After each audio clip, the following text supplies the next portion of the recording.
Hey, good morning, Contractors Chronicles community. Really awesome to be here with you again this week. These weeks are going by so quickly. Just a bit of feedback about documenting my journey so that we can all learn throughout the process. It's been going fantastically well. I think my knee's recovering. It's been a hectic op, but I'm going back into work more regularly. So things are happening. So I want to give you some feedback on the areas that I'm working on, which is team leadership. That's what we're working on, the 3 areas, and the systems.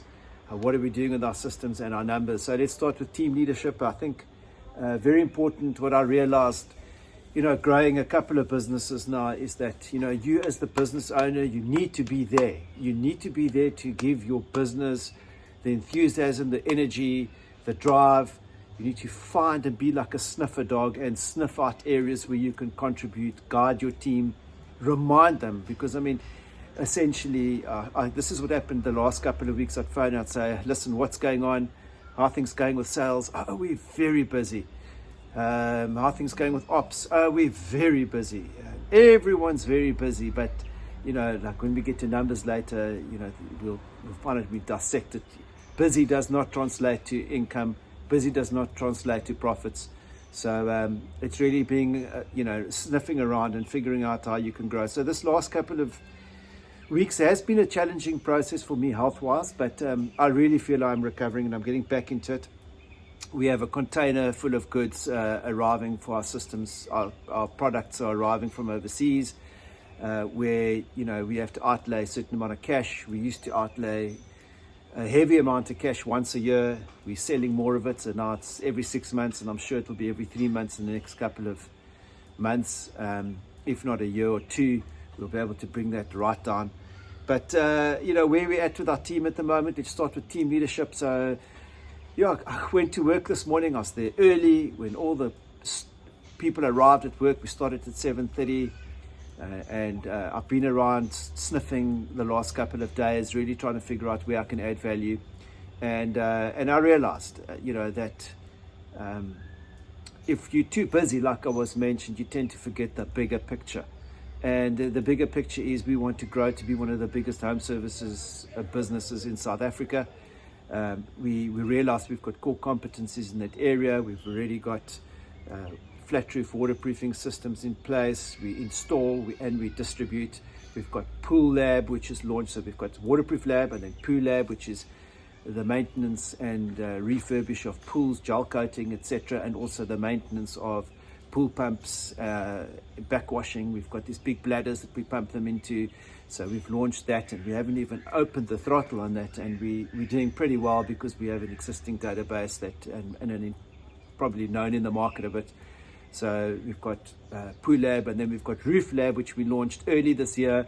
And Roof Lab's so exciting as well because the guy that I got that's running it has got almost 20 years of experience in the industry, technically knows how to run it. And, in a business, I just find that, I took a big leap of faith. As you'll probably know in the podcasts a while ago, I was very frustrated because I realized that I'm not growing. I'm not taking the leap. I was scared because operationally, you're going to have more buckies on the road. You're going to have more people on the road. And I just decided to heck with it. I want to live big. I want to make a difference. When I first started my business, we started from the garage. We had a little chain hoist lifting up material, putting them onto the back of our load beds and taking them out. We only had one bucky at the time, or one vehicle at the time. And now we've grown. We've got 8 vehicles. We've tripled our staff members. We've grown because I took that leap of faith. I said, look, I can't bear to see people suffer. The one guy that came to work for us, he came to our when I was operating from home. I asked for an extra person to come help me. I was doing the quotes. I was on the roofs looking at the waterproofing systems and quoting with clients, and he had a toe sticking through his tacky. He had one of these tackies, and he had a toe sticking through his tacky. So, and he was 19, and he was, didn't have money, couldn't put food on the table. I just looked at this guy, and I said, he can hardly speak English. We've got to get this guy and to start building a sustainable income. And that specific gentleman has been with me for 8 years. He left me for a year, but he's back again.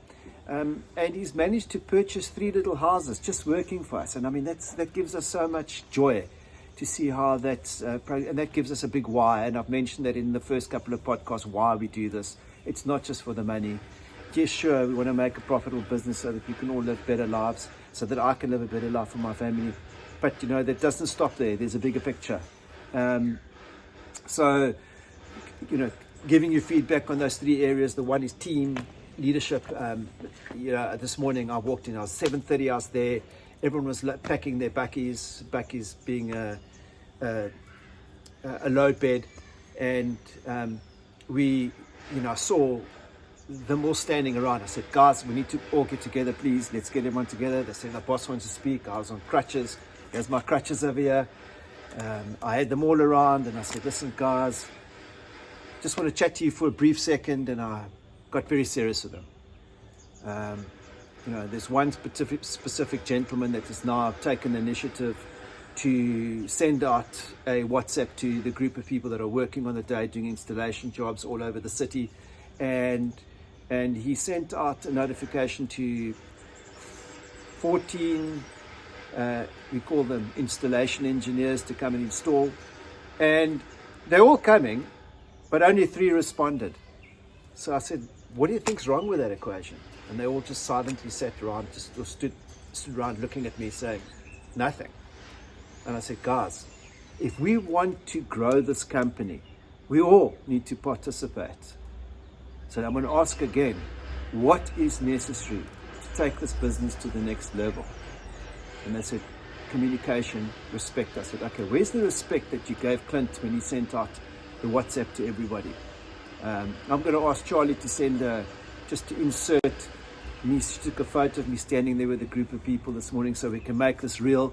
So if you want to go and look on YouTube, if you're on the podcast channel with iTunes and you want to go and see it, go to the YouTube, just type in Contractors Chronicles and search Themi Sturgianus, or Contractors Chronicles and Themi, because there's a couple of Contractors Chronicles, I believe, but you'll see mine. I've got the most videos there.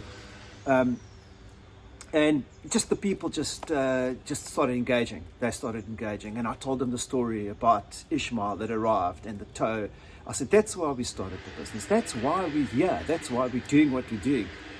And they looked and I said, now ask again, why did we start this business? And then they all started saying, oh, so we can put food on the table, so we can be men again, so we can be proud of what we're doing. South Africa, there's a lot not going for it.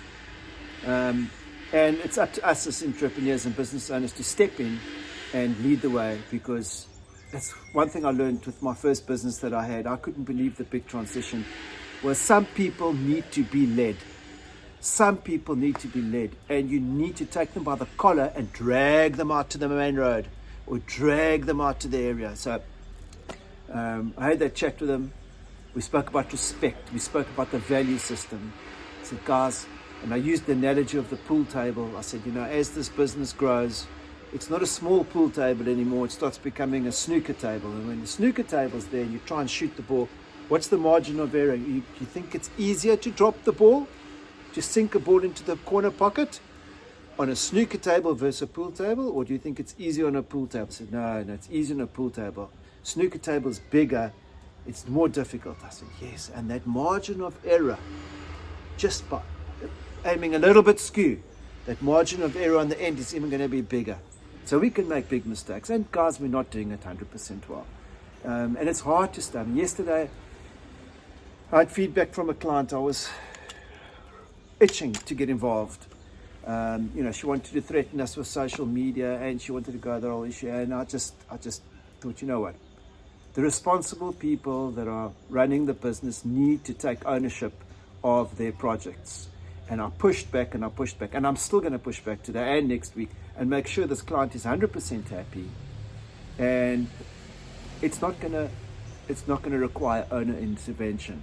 That's not the way I'm growing this business. I made a distinct decision. I had people phoning me, Themi, you need to get involved. You need to phone this client. I said, no, we need to give the people that are running this business ownership, and we need to hold them accountable to it.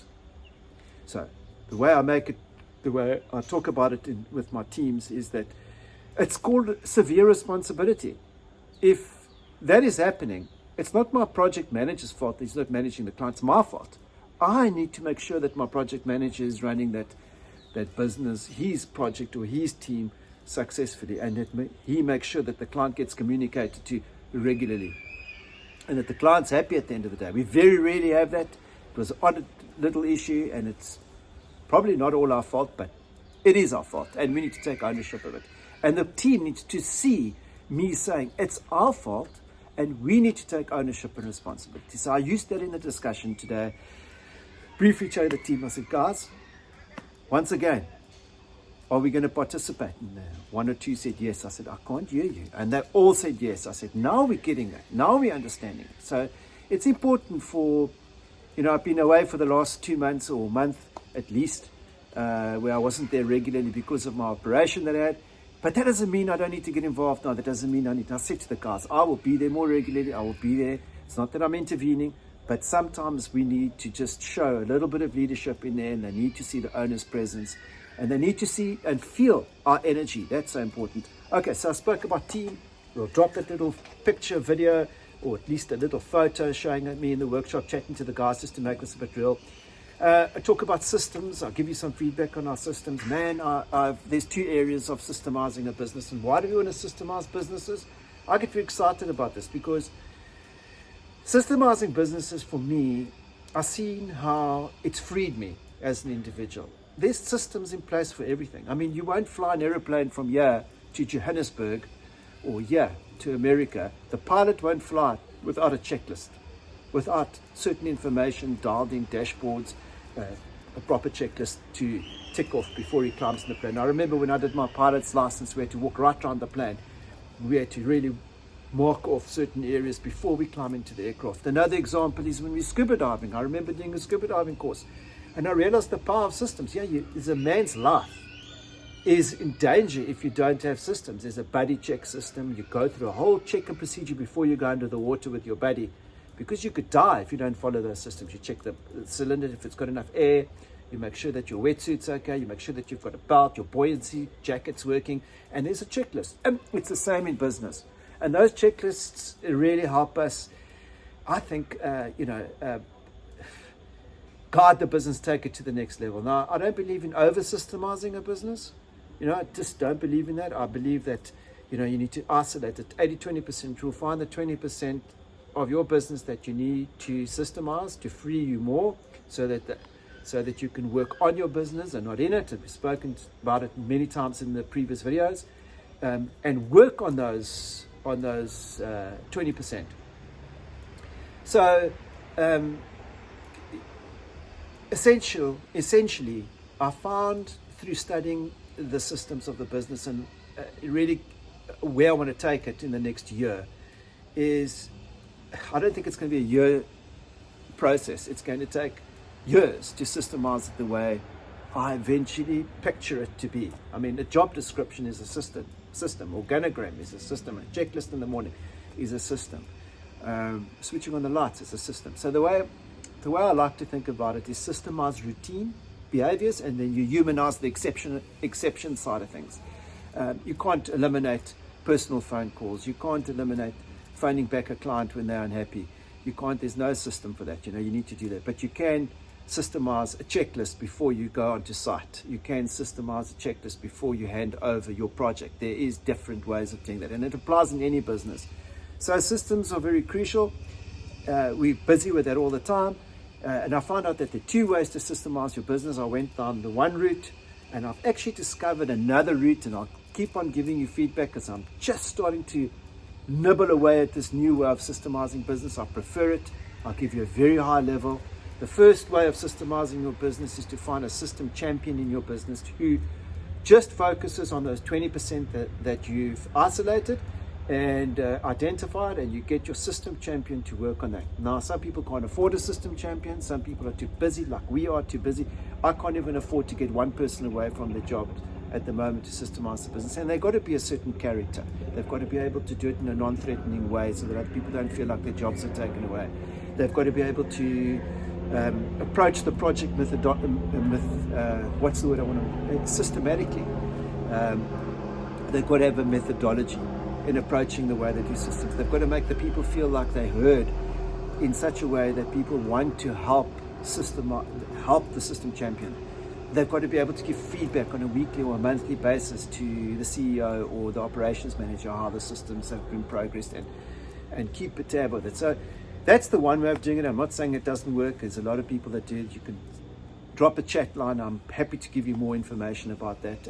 And then there's another way of systemizing a business, which is very exciting, and I'm looking at that now, is simplifying that whole process and just finding a way, instead of doing that systems champion where they go around and that's one person taking responsibility for all the systems, is that there's a specific way of trying to get each individual. If you identify what those systems are, you make each person responsible in their role to incrementally improve on their systems and give you feedback.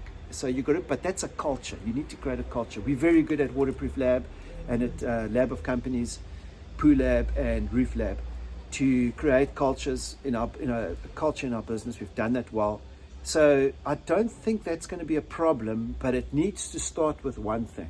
And if that's missing, it's not going to happen. And that needs to start with me.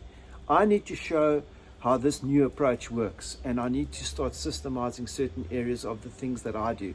So the only way this second way will work, which I believe is great, because it keeps on, if there are many people taking responsibility for their own area, incremental improvements on their systems, giving feedback regularly, it naturally updates. Because the problem with the system champion is that it doesn't always update. It can get stale. So the way I remember systemizing my business 2 years ago, from the time the client phoned until the client signed a check or EFT'd the money, there was a system there was a process, and we basically identified, okay, this is the way you answer the call, this is the script that you use, this is the information that you send out to the client, this is the follow-up script that you use.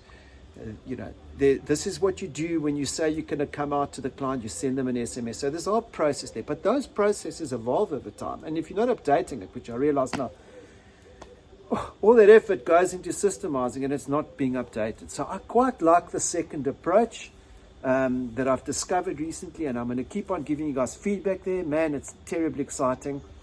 I love that. I love that about business, because it's all about leverage. And I'm going to examine that more. There's software available for it too, but I'm busy reading the information, the books, and it dropped me a comment below, and I'm happy to share some more info about it so that you can also start sniffing in that area and seeing if there's something that you might want to use in your business, if you can make it better for yourself. Okay, so I've discussed teams and leadership with teams, and I've discussed a bit of the systems and the progress we're having. And then the third area is the numbers. Man, this has been a nemesis for me, because all my other businesses are, like, for instance, I had a pizzeria business. In fact, I built one up successfully with my wife, bless her. And, we decided to open up another store, and, we were running it very well. It was a franchise. And we did exceptionally well in that game. But one thing I realized about the numbers is that money comes in and money goes out. There's no deposit that comes, like in contracting. Deposit comes in and we only do the job like 3 months down the line, or maybe 4 weeks down the line. And then, so we ask for 50 to 70% deposit, whatever that might be, and the balance gets paid over a while. It becomes messy, and there's importing of stock, and we've got distribution now as well. We distribute the product, and we've got the installation side where we install the system. And so it becomes tricky. So what I did was I hired a CFO, a CFO coach. I'm paying some big bucks. I'm paying some serious bucks to help coach us every Tuesday morning to understand what we need to know as far as growing our business. So at the moment, we're working on 2 areas.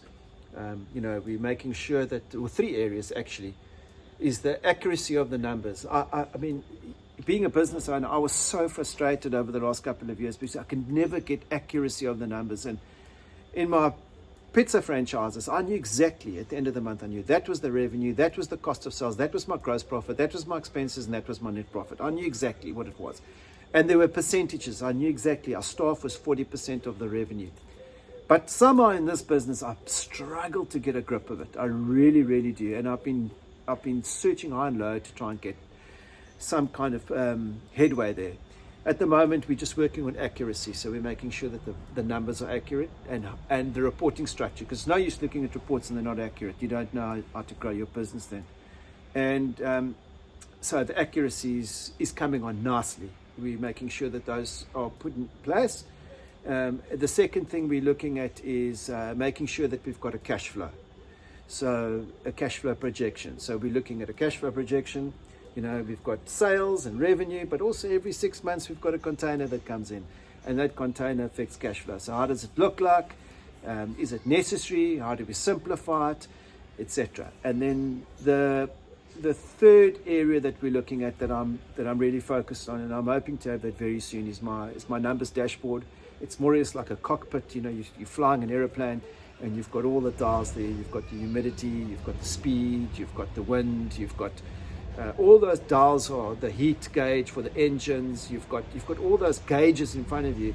The same in business is like, what are the 20% that you can take out of your numbers that you can put on a one-pager that you could say, okay, those are the areas. If I look at those areas, I know I'm on track to grow my business. A simple thing might just be, one of them might just be our revenue. We need to know what our sales are for months. What are we closing? How much worth of sales are we closing in that month? That's a revenue mark. Second might be our gross profit. That's all got to do with our pricing and our markup. Are we making sufficient gross profit to take this business to the next level? The third thing might be wages and salaries as a percentage of turnover. It could be like 20 or 30%. If it starts hitting the 40%, are we in danger? What's the benchmark, and what should we be looking at? So that's a bit of feedback, guys. It's been a great podcast on those three areas, and I just want to give you more feedback on how and what I'm doing to grow my business, because I know being an entrepreneur is a hell of a lonely journey. I spoke to an entrepreneur last week, and we just sat down, and he bore his soul to me. He said to me, Them, it is terribly lonely out there. You've got no one to bounce ideas off. You don't want people to think you're not doing well. There's ego involved. There's responsibility on our shoulders as entrepreneurs. There's a very small percentage of the population, of the world population, can be entrepreneurs. Most of them are ADHD. Most of them are,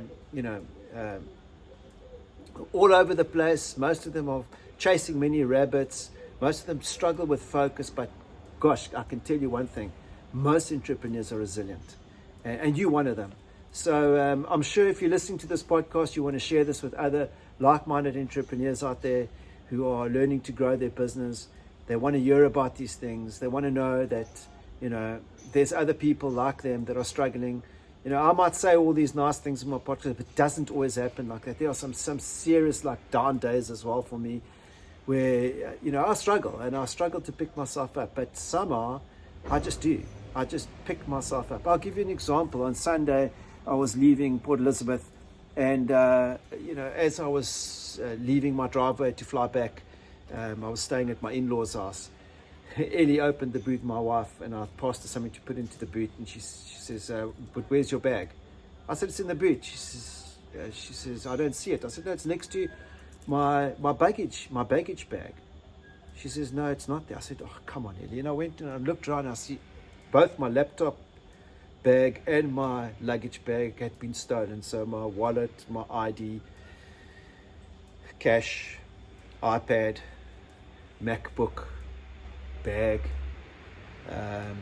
all my clothes that I had with me for the weekend, gone. Nothing there. And we couldn't trace them. I reported to the police. I was defeated on Sunday. But we can't stay defeated for long, guys. It's just a little blip in the process. You pick yourself up and you move on. We focus on areas that we can control and not areas that we can't control. Guys, I'm terribly happy to have this conversation with you guys on a weekly basis. Give me feedback, comment below, share this with like-minded individuals. It makes me want to share more with you. And remember, we've got this broadcast on our YouTube channel with Contractors Chronicles. Just hit the like button and turn your notifications on so that every week when we post, you can see that a notification has come through. And I'll try and keep this up weekly because I get good positive feedback from people. And then there's the other one, which is the iTunes. We've got them on there as well. And I do this for my love for you, the Contractors Chronicle community. That's what I do, and I want to grow it, and I want us to learn from each other. So guys, thank you for listening, and thank you for being there with us on the journey and for helping us make this grow.